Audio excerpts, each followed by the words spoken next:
ये निश्चित रूप से दुर्भाग्यजनक है। कारण चाहे कुछ भी रहा होगा, लेकिन अंततः जो कुछ हुआ है वो ऐसा है कि समाज के लिए जो अशोभनीय है, जो अस्वीकार्य है, जो नहीं होना चाहिए। बाकी सब विषय जांच के विषय हो सकते हैं, लेकिन आज भारत में आज़ादी के 75 साल बाद में भी इस तरह का वैमनस्य, इस तरह की घटनाएं एक सभ्य समाज को कहीं भी किसी भी तरह से शोभा नहीं देती। लेकिन केवल ये एक ही विषय नहीं है।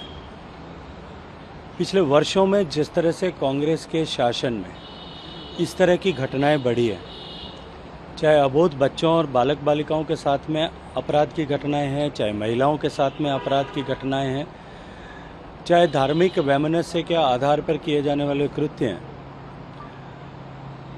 और सरकार जिस तरह से इन सब में या तो उदासीनता का रवैया अपनाती है या किसी एक मजहब धर्म विशेष के प्रति तुष्टिकरण का भाव रखते हुए सारी अपनी कार्रवाई करती है, उसके कारण से, और साथ ही साथ में सरकार में जो आपसी विग्रह और कुर्सी को बचाए रखना ही सरकार का प्राथमिकता होने के कारण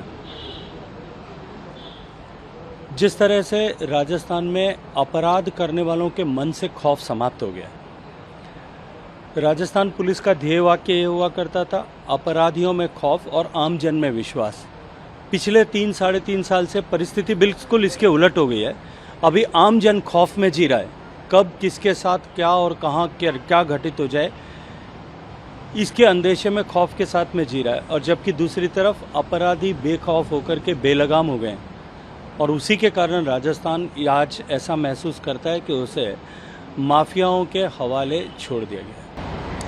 लेकिन अब तो उनके खुद की पार्टी में यहाँ पर फूट नजर आ रही है। सचिन पायलट हो या फिर 12 पार्षद ने पहले इस्तीफा दिया, उसके बाद सचिन पायलट कह रहे हैं कि सिर्फ कहने से ही नहीं होगा, करना पड़ेगा। और जिस तरीके से लाठीचार्ज किया गया पुलिस के द्वारा बच्चे के परिवार वालों को, इसको लेकर भी नाराजगी जाहिर। देखिए, सचिन पायलट अकेले नहीं, कांग्रेस पार्टी में कहीं न कहीं कभी न कभी किसी न किसी का गाये बगाए जमीर जागता रहता है।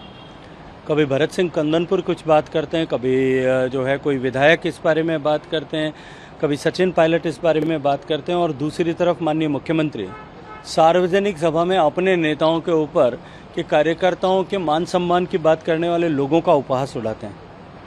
मुझे लगता है कि ये डूबते हुए जहाज की निशानी है। बीजेपी की क्या इस पे देखिए, भारतीय जनता पार्टी मुखर होकर के इन सारे विषयों पर